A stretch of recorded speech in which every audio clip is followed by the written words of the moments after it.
privilege to be here and lead the United Nations system to support Azerbaijan in developing further and achieving sustainable development goals.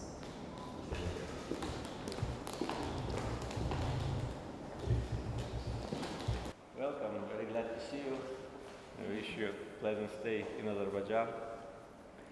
As you know, Azerbaijan has always been a very active member of the United Nations, and we've been even elected as a non-permanent member of Security Council some 10 years ago by very large support of international community. 155 countries supported our candidacy, and that was a demonstration of international reputation of the country and active foreign policy. And during 2 years of our chairmanship, we initiated important issues and addressed important global issues which were on the agenda of international community.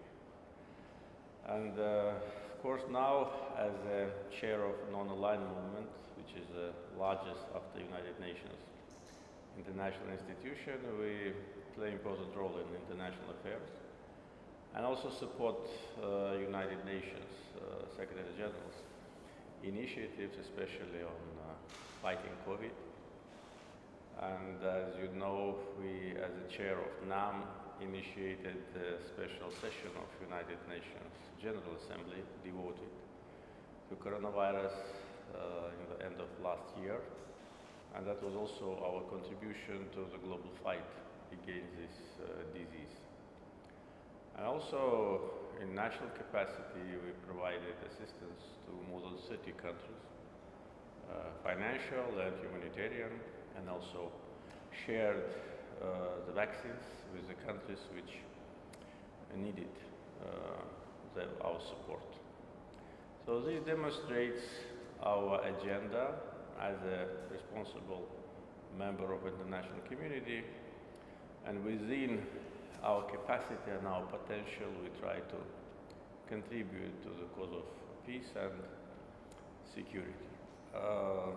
With the United Nations, our active interaction with institutions started as a result of Armenian aggression, and 1993 was a year where those famous resolutions of Security Council were adopted, which were a very positive step, very promising gesture of support and addressing the Armenian aggression.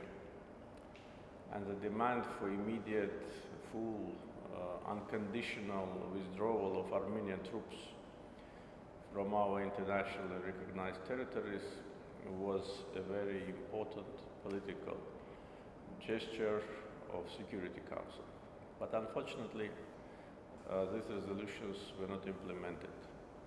And as you probably know, many times I personally raise this issue that there is no mechanism of implementation of Security Council resolutions. In one case, they implemented in a short period of time, but in our case, they were not implemented at all by international players. And especially what was of concern and was difficult to understand by Azerbaijani society, that those who adopted those resolutions, 3 out of 5 permanent member states, were the countries which were and still are the co-chairs of the Minsk group of OSCE. So they themselves adopted those resolutions, and they had a mandate to facilitate implementation of these resolutions, but unfortunately 28 years of the Minsk group were the years of lost opportunities. On many occasions I raised the issue of imposing sanctions on Armenia because I thought that that could be the way how to avoid confrontation, avoid war. We wanted to resolve this issue peacefully. And speaking last year at the General Assembly, just several days before the war, I was warning international community that Armenia is preparing for war. That will not just say words for the sake of propaganda. That was a realistic analysis of Armenia's behavior in the months prior to the war. And unfortunately, I was right. So if sanctions were imposed on Armenia on time, if Minsk Group co-chairs, three leading countries of the world, used 5% of their potential to persuade or to force Armenia to withdraw its occupation forces, then the war wouldn't have happened. Therefore, the responsibility for the war not only lies on Armenia, but on those who could not or did not want to force them to comply with international law. Therefore, Azerbaijan implemented these resolutions itself within international law norms. We restored justice, we restored international law norms, we implemented United Nations Security Council resolutions ourselves, and we acted in accordance with UN Charter. Chapter 51 recognizes the right for every country for self-defense. So we used all the existing international instruments to restore our territorial integrity. So now the war is over, the conflict is resolved. There's how to say, nothing to talk about what happened. We need to look to the future. And of course, our main concern now is the restoration of destroyed territories, which are in full devastation.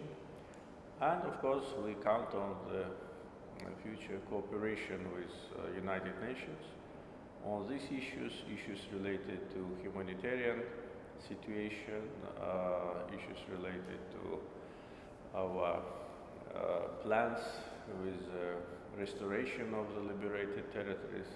Of course, we'll need more interaction with UN institutions. As you probably know, we also are in contact with UNESCO, and we've been waiting for UNESCO for almost 30 years. And I don't know whether you know it or not. A couple of years ago, last time, when we invited UNESCO to come, that was of course the time of occupation, to come and to see what has been done to our territories. Because OSCE Minsk Group twice sent a fact-finding mission to the occupied territories, and we've been asking them to send another mission, but they did not. We've been asking UNESCO to come and to see the damage to our historical monuments caused by Armenian aggressors, and they refused. And UNESCO officials were saying that UNESCO is not involved in political issues.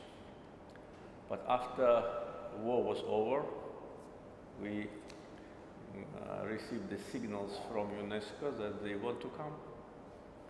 Of course, we expressed our surprise because they were not coming for almost 30 years when we've been asking them, and they decided to come after the war. Therefore, we of course agreed to that, and as far as I know, the last information was that the mission have been already created, but now Armenia is objecting again. Therefore, it's again delayed. With other UN institutions also we are in permanent contact, and we will need broad international involvement and assistance from point of view of expertise, point of view of advices, because the area which we are now restoring is more than 10,000 square kilometers. And of course, we are in touch with the UN High Commissioner for Refugees Office, and we are planning to resettle the former refugees as soon as possible, but the main problem is landmines and total devastation. So we'll work with United Nations and its institutions in good faith, as good partners, in order to achieve our main goal of restoration of liberated territories, and we count on very active involvement of your office in Baku. So welcome once again. Thank you, Mr. President. United Nations and Azerbaijan have been friends for 29 years now. Next year we're going to mark the 30th anniversary since Azerbaijan has become a UN member state, but also 30th anniversary since UN has opened an office in Baku. So there's a lot to celebrate, but reflect as well. And I think the last 18 months have been unprecedented. COVID-19 has been a global crisis, and many nations have been struggling. And I want to commend you and the government for developing a very robust national COVID-19 response. But as you have mentioned yourself, this has been a moment where we really had to make sure that there is a renewed commitment to multilateralism and shared responsibility. And we are grateful for your efforts, first to initiate a summit of the non-alignment movement dedicated to a discussion on COVID-19 response, and then to initiate a special session on COVID-19 at the UN General Assembly. Vaccinations rate in Azerbaijan are again one of the most promising within the region, and the UN stands ready to help, as we have already done over the last 18 months. We have managed to support procurement of more than 4 million personal protective equipment items. We have invested in training, together with the government, of health workers, and more than 3,000 beneficiaries went through this training. And there is a public campaign on COVID-19 prevention that has reached more than 1 million people. As you have said, that was not the only challenge that Azerbaijani people had to go through over the last 18 months. And we do hope that the trilateral statement that was signed on the 10th of November will be really a springboard for a long-lasting peace development, a new era, both for peace and cooperation in South Caucasus region. From UN side, we supported the government in December to do an assessment in Karabakh region, and we have mobilized immediately $1 million to support Anama with clearance of 6 districts along the former line of contact. We're going to continue to support national capacities for demining, as we do understand that this is a priority. And we also, on UN side, coordinating with both World Bank, EU, and other international partners to have a fund that is going to continue to offer training both for Anama, but ensuring that there is a state-of-the-art in the demining process. We are fully committed to support the efforts for safe and dignity return of IDPs in the region. Moving forward, on 1st of March, we have signed a new cooperation framework, a new pact between the United Nations and Azerbaijan. We're having a very ambitious 4 outcomes to work on in the next 5 years. What we really want to support is inclusive growth, and we want to work with young people to make sure that they have the skills for the job market. We also want to support government initiative for a more greener economy and strengthen the capacity of institutions that are delivering services in the area of health, social protection, education, and justice. And to round that, or to ground that, if you will, is really to support the efforts of the government to ensure that women and girls are empowered in all spheres of lives.